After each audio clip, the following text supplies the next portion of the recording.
Hello friends, आज हम class 12th biology का चैप्टर फर्स्ट स्टार्ट करने जा रहे हैं, जो है रिप्रोडक्शन इन ऑर्गेनिजम्स। कई नई बातें आपको जानने को मिलेंगी इस चैप्टर में, तो चलिए स्टार्ट करते हैं। सबसे पहले लाइफ स्पैन। लाइफ स्पैन का मीनिंग क्या है? The period from birth to natural death of an organism. किसी ऑर्गेनिज्म का के जन्म से लेके उसकी नेचुरल डेथ तक के पीरियड को हम लाइफ स्पैन कहते हैं। अब नेचुरल डेथ क्या होता है? नेचुरल डेथ वो डेथ होती है जब ओल्ड एज पहुंचने पर ऑर्गेनिज्म की डेथ हो जाए या किसी डिसीज की वजह से ऑर्गेनिज्म की डेथ हो जाए, उसे नेचुरल डेथ कहते हैं। The period from birth to natural death of an organism is called its life span. Life span के बारे में और जानते हैं। The life span of an organism is not dependent on its size. किसी भी ऑर्गेनिज्म का लाइफ स्पैन इस चीज पे डिपेंड नहीं करता कि उसकी साइज कितनी है, वो कितना बड़ा या कितना छोटा है, इस पे लाइफ स्पैन से कोई संबंध नहीं है। For example, crow and parrot have similar size but their life spans are very different. Crow और पैरट की जो साइजेस हैं उनमें ज़्यादा डिसिमिलैरिटीज नहीं है, बहुत सिमिलर साइज है उनकी, लेकिन उनकी लाइफ स्पैन में बहुत अंतर है। क्रो की लाइफ स्पैन होती है अबाउट 15 ईयर्स एंड पैरट की लाइफ स्पैन होती है अबाउट 140 ईयर्स। कितना ह्यूज डिफरेंस है लाइफ स्पैन में, बल्कि उनकी साइजेस सेम हैं। चलिए नेक्स्ट पॉइंट देखते हैं। What ever be the life span, death of every organism is a certainty.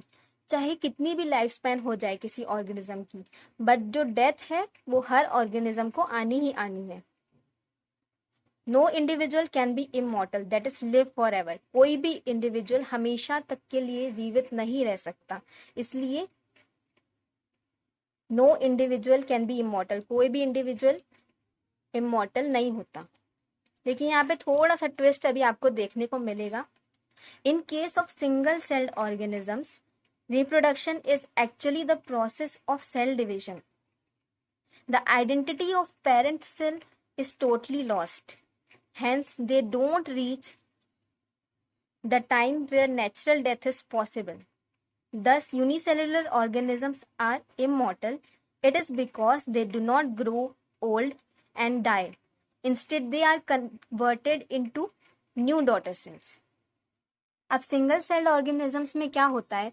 उनके पास कोई स्पेशल मशीनरी या कोई स्पेशल ऑर्गन्स नहीं होते रिप्रोडक्शन के, इसलिए जब वो मल्टीप्लाई होते हैं, उनकी सेल डिवाइड होती है, तो उसी प्रोसेस से इनका रिप्रोडक्शन हो जाता है। ये एक सिंगल सेल है, सिंगल पेरेंट सेल, ये डिवाइड करेगी, डॉटर सेल्स बनाएगी, इनको डॉटर सेल्स कहा जाता है। और ये डॉटर सेल्स ही इस पेरेंट सेल के ऑफस्प्रिंग्स हैं। अब इसमें जानने वाली बात ये है कि ये जो पेरेंट सेल है वो कभी ओल्ड एज तक पहुंचा ही नहीं कि वहां पे उसकी नेचुरल डेथ पॉसिबल हो, इसलिए इसकी नेचुरल डेथ तो हुई नहीं, केवल इसकी आइडेंटिटी लॉस्ट हो जाती है। किसमें लॉस्ट हो जाती है? इन न्यू डॉटर सेल्स में। दस यूनिसेलुलर ऑर्गेनिजम्स आर इमॉर्टल। इसलिए इन ऑर्गेनिजम्स को हम इमॉर्टल कहते हैं, क्योंकि ये उस एज तक नहीं पहुंचते, उस ओल्ड एज तक नहीं पहुंचते जहां पर नेचुरल डेथ पॉसिबल है। वो तो खुद डिवाइड होकर न्यू डॉटर सेल्स में कन्वर्ट हो जाते हैं, उनकी आइडेंटिटी लॉस्ट हो जाती है, इसलिए इन्हें इमॉर्टल कहा जाता है। It is because they do not grow old and die, instead they are converted to new daughter cells. अब what is reproduction? It is a biological process in which an organism multiplies itself to produce new organisms or offsprings. The offspring grow and produce other offsprings. अब reproduction एक biological process है जिसमें कोई organism new organisms को birth देता है, वो multiply करके न्यू ऑर्गेनिजम्स बनाता है ताकि उसकी स्पीशीज इस अर्थ में बनी रहे। ये जो न्यू ऑर्गेनिजम्स बनते हैं इन्हें हम ऑफस्प्रिंग्स के नाम से जानते हैं, और ये जो ऑफस्प्रिंग्स होती हैं ये फिर से ग्रो होंगी, रिप्रोडक्टिव एज तक पहुंचेंगी और फिर से ये न्यू ऑफस्प्रिंग्स बनाएंगी। इस तरह से उनकी स्पीशीज जो है वो अर्थ में सरवाइव करती हैं। अब हम जानते हैं what is the importance of reproduction और व्हाई इट ऑकर्स। जो रिप्रोडक्शन हमने पढ़ा आखिर वो जरूरी क्यों है, आखिर वो क्यों ऑर्गेनिजम्स में होता है। In reproduction, new individuals are produced by the parents.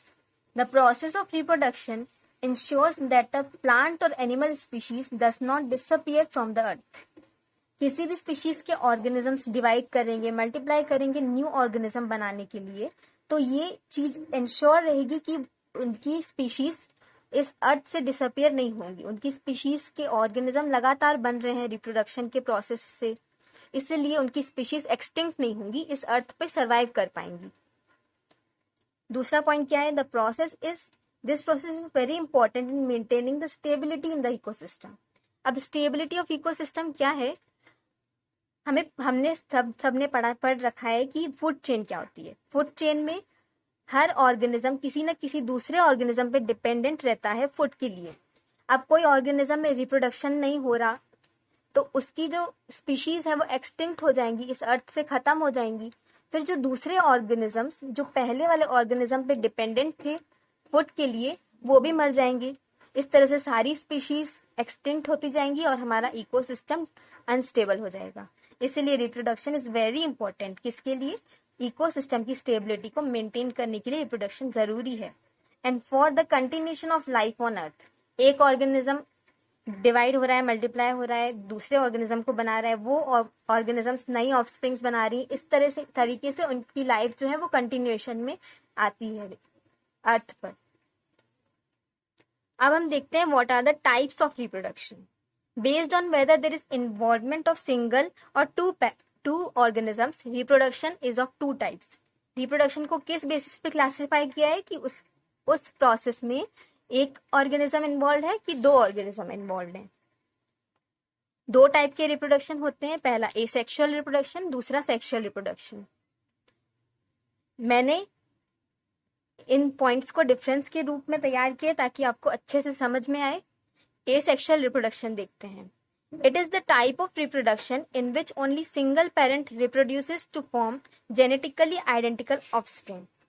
अब एसेक्सुअल रिप्रोडक्शन में केवल एक पेरेंट इन्वॉल्व रहता है रिप्रोडक्शन में और वो ऑफस्प्रिंग प्रोड्यूस करता है। अब एक ही पेरेंट इन्वॉल्व रहेगा तो वो एकदम अपनी ही तरह एक कॉपी प्रोड्यूस कर देगा, यानी कि जो उसकी ऑफस्प्रिंग होगी वो सेम टू सेम होगी अपने पेरेंट की तरह। इसे कहते हैं जेनेटिकली आइडेंटिकल ऑफस्प्रिंग। अब दूसरी तरफ सेक्सुअल रिप्रोडक्शन में देखें तो it is the type of reproduction in which two parents reproduce to form an offspring which is not completely identical to any of the parents. अब इस सेक्सुअल रिप्रोडक्शन में दो पेरेंट्स इन्वॉल्व हैं। अब जो ऑफस्प्रिंग प्रोड्यूस होती है वो इन दोनों पेरेंट्स में से किसी भी पेरेंट की टू कॉपी नहीं होती।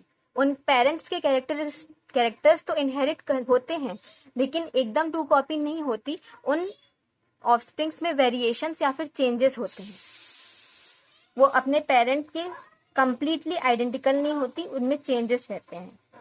सेकेंड पॉइंट क्या है? Fusion of gametes does not occur. Asexual reproduction में fusion of gametes does not occur. Asexual reproduction में गैमेटिक फ्यूजन नहीं होता, गैमेट्स नहीं बनते क्योंकि सिंगल पेरेंट इन्वॉल्व रहता है। लेकिन सेक्सुअल रिप्रोडक्शन में fusion of gametes occurs. Sexual reproduction में मेल और फीमेल गैमेट्स रहते हैं, इनके फ्यूज होने पे ऑफस्प्रिंग प्रोड्यूस होती है। थर्ड पॉइंट है the offspring produced is genetically and morphologically similar to the parent. अब सिंगल पेरेंट इन्वॉल्व है इसलिए जो ऑफस्प्रिंग प्रोड्यूस होती है वो जेनेटिकली और मॉर्फोलॉजिकली उसके सारे कैरेक्टर्स जो हैं वो अपने पेरेंट की तरह होते हैं क्योंकि एक ही पेरेंट इन्वॉल्व रहता है। और सेक्सुअल रिप्रोडक्शन में the offspring produced is not completely similar to its parents. जो ऑफस्प्रिंग बनती है वो कंप्लीटली सिमिलर नहीं रहती अपने पेरेंट्स के क्योंकि दो पेरेंट इन्वॉल्व हैं और वो दोनों के कैरेक्टर्स इनहेरिट करती हैं, इसलिए उसमें चेंजेस देखने को मिलते हैं। एकदम टू कॉपी वो नहीं होती अपने किसी भी पेरेंट्स से।